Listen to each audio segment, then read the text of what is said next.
خلیفہ بن جاؤں گا میں، ایسا کچھ ہو ہی نہیں سکتا. لیکن ایک سسٹم بن گیا، اس کو میجورٹی نے مان لیا. تو میجورٹی جو ہے وہ سنی کہی جاتی ہے، اور جو حضرت علی کے سپورٹر تھے اور پھر بعد میں اس فیملی کے سپورٹرز تھے، اور اہل بیت یعنی فیملی آف دی پروفٹ، ان کے جو سپورٹرز ہیں وہ شیعہ کہے جاتے ہیں. اور پھر یہ لڑائی بڑھتی چلی گئی.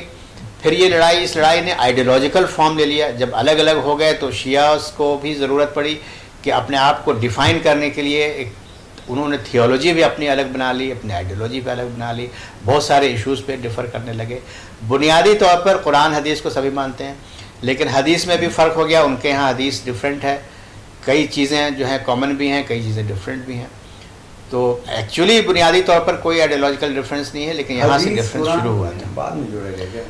حدیث دیکھیے، حدیث کا مسئلہ یہ ہے کہ اب یہیں سے یہ بات پھر نکل کے آتی ہے کہ جب ایک ایسا سسٹم شروع ہو گیا جو کہ اسلام کے خلاف تھا.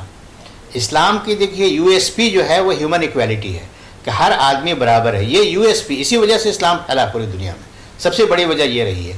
لیکن جب آپ ایک اینٹی اسلامک سسٹم، ان اسلامک سسٹم جس میں ایکویلٹی نہیں ہے، جو ایک ڈکٹیٹوریل اور مونارکیکل سسٹم ہے، جس میں ایک ڈائنسٹیکل سسٹم جو آپ شروع کر دیتے ہیں، اور آپ کو رول کرنا ہے ایسے لوگوں پر جو مسلمان ہیں، جو عرب ہیں، جو قرآن ان کو زبانی یاد ہے تقریباً سب کو، اور سب پڑھتے ہیں اور سب کو معلوم ہے. تو اب آپ کیسے کریں گے یہ کام؟ اور آپ کو ایک اسی سسٹم کے خلاف سسٹم چلانا ہے، اور ایسے لوگوں پر چلانا ہے جن کو وہ سسٹم معلوم ہے اچھی طرح سب کو. تو آپ کیا کریں گے؟ ان رولرز نے یہ کیا gradually, this happened over decades and centuries, کہ مسلمانوں اور قرآن کے بیچ میں ڈسٹینس کریٹ کیا. ڈسٹینس کریٹ کرنے کے لیے انہوں نے کیا کیا؟ دو نئی انسٹیٹیوشنز کریٹ کی. ایک انسٹیٹیوشن ہے حدیث کا، اور دوسرا انسٹیٹیوشن ہے علماء کا. مسلمانوں سے کہا گیا کہ بھائی قرآن جو ہے یہ اللہ کے الفاظ ہیں، اللہ کی باتیں ہیں، یہ تمہاری سمجھ میں نہیں آئیں گی. تم کو اگر یہ سمجھنا ہے تو تم ان سے پوچھو، یہ عالم ہیں، انہوں نے 10-15 سال 20 سال لگایا ہے اسلام کی اسٹڈی پہ، قرآن کی اسٹڈی پر، یہ تم کو بتائیں گے کہ قرآن کیا کہہ رہا ہے. تو علماء کو بیچ میں لا کے کھڑا کر دیا گیا. ایک انسٹیٹیوشن یہ کریٹ کیا گیا.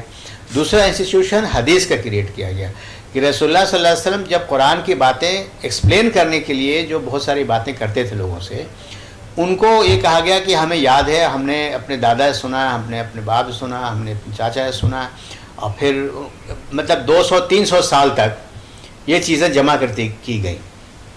اب آپ یہ سوچئے کہ ہم اور آپ ابھی بات کر رہے ہیں، آپ ریکارڈ کر رہے ہیں تو چلیے ریکارڈ پہ ہوگا، لیکن اگر آپ ریکارڈ نہیں کر رہے ہوتے، اگر آپ اپنے حافظے سے اس کو بیٹھ کے لکھنا شروع کریں، تو بہت سی باتیں جو میں کہہ رہا ہوں آپ ممکن ہے اس کے خلاف باتیں لکھ دیں، آپ کوٹ کر دیں ہم کو، جو میں نے کہی نہیں ہے یا جو میں نے کہی اس کے خلاف الٹی بات ہو، وہ بھی ہو سکتا ہے آپ کوٹ کر دیں. ابھی فوراً بھی اگر آپ لکھیں گے نا تب بھی یہی ہوگا، اور یہی ہوتا ہے.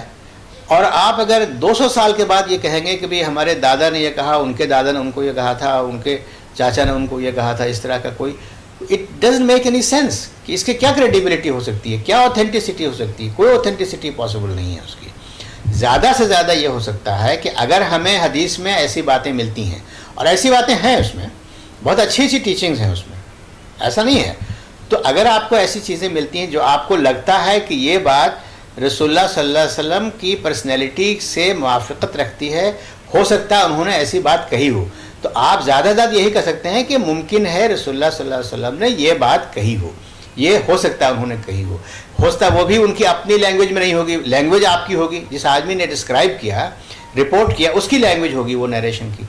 تو حدیث کی اوتھینٹسٹی ٹوٹل 100% کہیں سے بھی یہ نہیں ہو سکتی کہ یہ سیئنگز آف پروفٹ ہے، یہ رسول اللہ صلی اللہ علیہ وسلم کی بات ہے، یہ ایسا نہیں کہا سکتا، پاسبل ہی نہیں کہنا. آپ زیادہ سے زیادہ یہ کہہ سکتے ہیں کہ میرے خیال میں ممکن ہے کہ یہ بات رسول اللہ صلی اللہ علیہ وسلم نے کہی ہو، بس اس زیادہ آپ کچھ نہیں کہہ سکتے. لیکن حدیث میں ایسی باتیں جو کہ قرآن کے خلاف ہیں، الٹی باتیں ہیں، ان کو بھی صحیح مانا جاتا ہے. اور حدیث کو تمام علماء جو ہیں وہ ایکن ٹو ریویلیشن مانتے ہیں، مطلب وہ کہتے ہیں یہ وحی کی طرح ہی، جیسے وحی ہے قرآن ویسے یہ بھی ہے، تو اس کو وہی درجہ دیتے ہیں جو قرآن کا ہے، جو بالکل غلط ہے. جس کے نتیجے میں یہ جو ٹیررزم اور جو بہت ساری چیزیں جو برائیاں مسلمانوں کے اندر پیدا ہوئی ہیں، ان میں سے بہت ساری وجہ اس کی جو ہے وہ حدیث کو اتنا بڑا درجہ دینا ہے. اس لیے کہ جو بادشاہ جو آئے خلیفہ کے نام پر بعد میں ڈائنسٹیکل سسٹم کے تحت، ان کو ایک امپیریلسٹ اور ایکسپینشنسٹ سسٹم چلانا تھا اسلام کا. ان کو دوسرے ملکوں پر قبضہ کرنا تھا، ان کو اسلام کو ایک پولیٹیکل سسٹم بنانا تھا، ان کو مسلمانوں کو ویریئر بنانا تھا. تو انہوں نے حدیثوں میں ایسی ایسی بہت ساری چیزیں ڈلوا دی ہیں لوگوں کے تھرو جو کہ ان کی آئیڈیاز کو سپورٹ کرتی ہیں. ان کو ایک ان اسلامک سسٹم چلانا تھا اور وہ باتیں جو ہیں انہوں نے رسول اللہ کے منہ میں ڈال دی ہیں اور وہ حدیث بنا دی ہے اور اس کو ایکسیپٹیبل بنا دیا ہے مسلم کمیونٹی میں. تو جو میں آپ سے کہہ رہا ہوں کہ نیو ایج اسلام کی آج ضرورت ہے وہ یہی ہے کہ ایک کریٹیو ری تھنکنگ کرنے کی، اجتہاد کرنے کی قوم کو ضرورت ہے کہ بھئی کیا بالکل کور جو تھیولوجی ہماری ہے اس میں جو علماء کا رول ہے کیا یہ اسلامی رول ہے؟ کیا اسلام میں علماء کا کوئی رول ہے؟ ہونا چاہیے، ہو سکتا ہے. کوئی کیا ہم قرآن خود سے پڑھ کے نہیں سمجھ سکتے؟ اگر عرب بدو 7ویں صدی کے ایک ڈیزرٹ میں رہنے والے ان کو ایڈریس کیا اللہ نے اس زبان میں اور وہ سمجھ سکتے تھے اس کو، تو آج کی 21ویں صدی میں آج کے جو لرنڈ لوگ ہیں وہ کیوں نہیں سمجھ سکتے ہیں قرآن کو پڑھ کے خود سے؟ ہمیں کیا ضرورت ہے کسی عالم سے جا کے پوچھنے کی کیا کہہ رہا ہے قرآن میں؟ کلیئر کٹ باتیں ہیں اس میں. تو اسی طرح سے حدیث کا ایشو ہے، شریعہ کا ایشو ہے. شریعہ جو ہے پہلی بار کوڈیفائی ہوا 120 سال کے بعد، رسول اللہ صلی اللہ علیہ وسلم کی وفات کے 120 سال. اس کے بعد سے ہر ملک میں، ہر کمیونٹی میں، ہر اسکول آف تھاٹ میں الگ الگ طرح کے شریعہ ہیں، الگ الگ رولز ہیں، وہ چینج بھی ہوتے رہتے ہیں. جیسے کسی بھی لا کو چینج ہونا چاہیے، لاز ڈائنامک ہوتی ہیں ہمیشہ. تو ایک جو شریعہ لا آف اسلام بن گیا، شریعہ لا جو بنایا گیا، جو لا کوڈیفائی جو کیا گیا ہے، یہ ڈیوائن کہاں سے ہو سکتا ہے؟ شریعہ جو قرآن کا شریعہ ہے وہ ڈیوائن ہے. قرآن میں جو میسیجز ملتی ہیں وہ ڈیوائن ہیں. لیکن جو لا بنایا لوگوں نے، اب پاکستان نے لا بنایا، بنگلہ دیش نے لا بنایا اور دوسرے ملکوں نے لا بنایا، وہ ڈیوائن کہاں سے ہوگا؟ وہ کل کو چینج بھی ہو سکتا ہے، ہونا چاہیے ضرورت کے مطابق. ہر جگہ لا جو ہے ڈائنامک ہوتا ہے اور چینج ہوتا ہے، جیسی جیسی نیڈ ہوتی ہے اس کے حساب سے ویسے ہی ہونا چاہیے. تو اس طرح کی بہت ساری چیزیں ہیں. میں آپ سے ایک بات اور عرض کرنا چاہوں گا کہ جو ٹیررزم کی، جو جہادزم کی جو فلسفی ہے اور جہادی آئیڈیالوجی جو ہے وہ اتنی کامیاب اس لیے ہو گئی ہے کہ جو ان کی کور تھیولوجی ہے وہ وہی ہے جو عام مسلمانوں کی کور تھیولوجی ہے. تو at its core they are the same. حدیث کا ہم سب لوگ مانتے ہیں، وہ حدیث کوٹ کر دیتے ہیں. قرآن کا ہم سب لوگ مانتے ہیں کہ یہ ساری ورسز قرآن کی یونیورسل ہیں، یہ ہم لوگ کہتے ہیں، سبھی لوگ کہتے ہیں. تو وہ پھر قرآن میں سے کچھ ورسز نکال کے دیتے ہیں آؤٹ آف کانٹیکسٹ. بھی وہ ورس آئی تھی ایک خاص موقع پر، ایک خاص لڑائی کے لیے، آپ کو انسٹرکشن دینے کے لیے.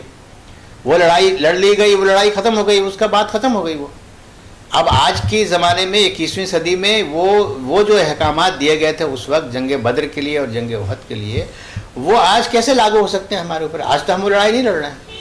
لیکن ہم نے یہ کہہ دیا، یعنی سارے مسلمان یہ کہتے ہیں کہ ساری ورسز قرآن کی یونیورسل ہیں اور سب کے سب اپلیکیبل ہیں آج بھی.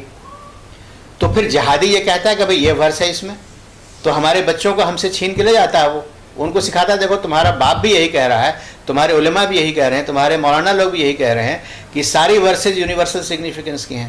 تو جب ساری ورسز یونیورسل سگنیفیکنس کے ہیں تو یہ پڑھو قرآن، اس میں یہ لکھا ہوا ہے، یہ ورس ہے جو جنگ بدر کے موقع پر آیا، جنگ احد کے موقع پر آیا، سورہ توبہ میں آیا اور وہ آخر میں کہا گیا. وہ یہ پورے چیپٹرز ہیں جس میں وار سے ریلیٹڈ باتیں ہیں. وار ٹائم جو ورسز ہیں، وار ریلیٹڈ جو ورسز ہیں، ان کو یونیورسل سگنیفیکنس تمہارے علماء بھی یہی کہہ رہے ہیں، تمہارے گھر والے ماں باپ بھی تمہارے یہی کہہ رہے ہیں، اور یہ لکھا ہوا ہے قرآن میں تو اس کو تم مانو. تمہارے ماں باپ اور تمہارے جو علماء ہیں وہ ہپوکریٹیکل ہیں، وہ منافق ہیں، وہ اس کو مانتے ہیں یونیورسل اور عمل نہیں کرتے، وہ لڑائی میں شامل نہیں، وہ جہاد نہیں کر رہے ہیں، تم کرو. تو وہ بچے تیار ہو جاتے ہیں. ہمارے پڑھے لکھے جو بچے ہیں ان کی سمجھ میں آخر یہ باتیں کیسے آ رہی ہیں کہ یہ جہادزم صحیح ہے. ڈاکٹر انجینئر ہمارے گھر کے جو ہیں وہ کیوں جا رہے ہیں؟ آپ سن رہے ہیں سلطان شاہین جی کو.